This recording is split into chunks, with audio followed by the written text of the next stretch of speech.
नाभि से ऊर्ध्व भाग में प्राण वायु, गुदा प्रदेश में अपान वायु, संपूर्ण शरीर में व्याप्त व्यान वायु, कंठ में स्थित उदान वायु तथा त्वचा में नाग वायु निवास करती है।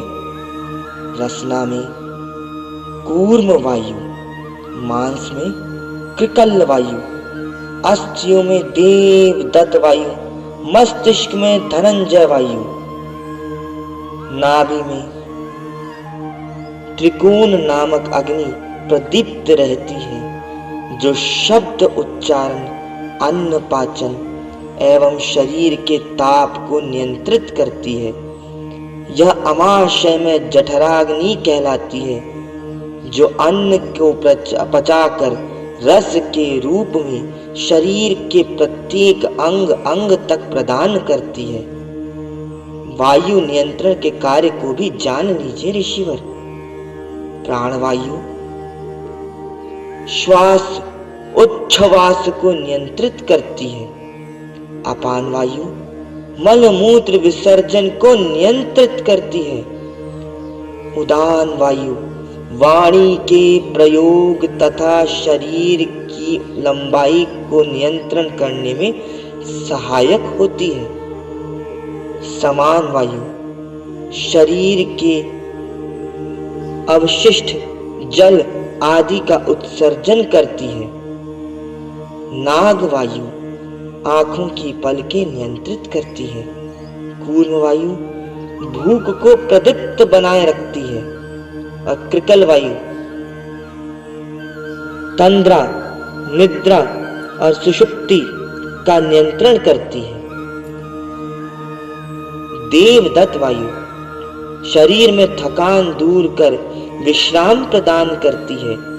धनंजय वायु संपूर्ण शरीर को सक्रिय बनाए रखती है और मृत्यु के उपरांत भी कुछ समय तक शरीर में कार्य करती रहती है। जब तक प्राणवायु ईड़ा और पिंगला नाड़ियों में आवागमन करती रहती है, तब तक जीवन ज्योति प्रदीप्त रहती है। यदि नासापुट से प्राण निर्मग्न हो जाए तो शरीर निष्क्रिय हो जाता है।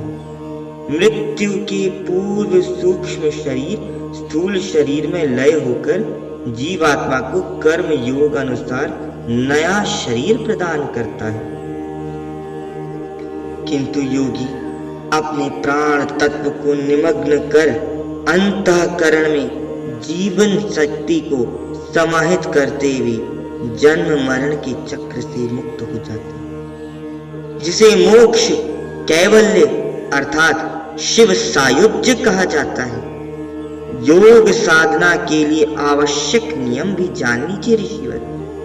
अधिक भोजन, अधिक उपवास, अधिक सोना, अधिक जागरण, ये सभी योग मार्ग में सहायक विषय नहीं है।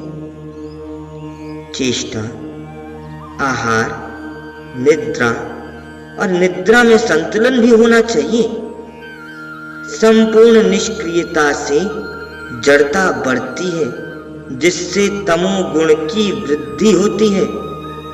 भोजन इस प्रकार होना चाहिए कि आधा पेट भोजन से, 1/4 जल से, शेष चतुर्थांश खाली रखना चाहिए। योग अभ्यास की विधि हे ऋषिवर आप ये भी जानिए। योगी को निष्कलंक चिंता रहित गुरुजनों की सेवा में सदैव तत्पर, पवित्र स्थान में स्थित एवं मस्तिष्क पर उपद्रव रहित शांत स्थल में योग साधना करनी चाहिए।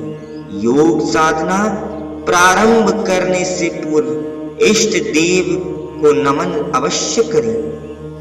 पूर्व दिशा की ओर मुख करके सुखासन या पद्मासन में, कुशासन, मृगचर्म या अन्य शुद्ध आसन पर बैठें। नाड़ी शोधन एवं प्राणायाम की विधि ये भी जानिए ऋषिवर। चंद्र नाड़ी से प्राणवायु को ग्रहण करें और हृदय में 6 मात्राओं तक धारण करें। धीरे धीरे कुंभक प्रक्रिया को 64 मात्राओं तक बढ़ाएं। फिर धीरे धीरे रेचक द्वारा वायु को छोड़ दें। उड्डयन बंद का आभास। उड्डयन बंद का अभ्यास। धीरे धीरे कुंभक का अभ्यास आधे समय तक करें।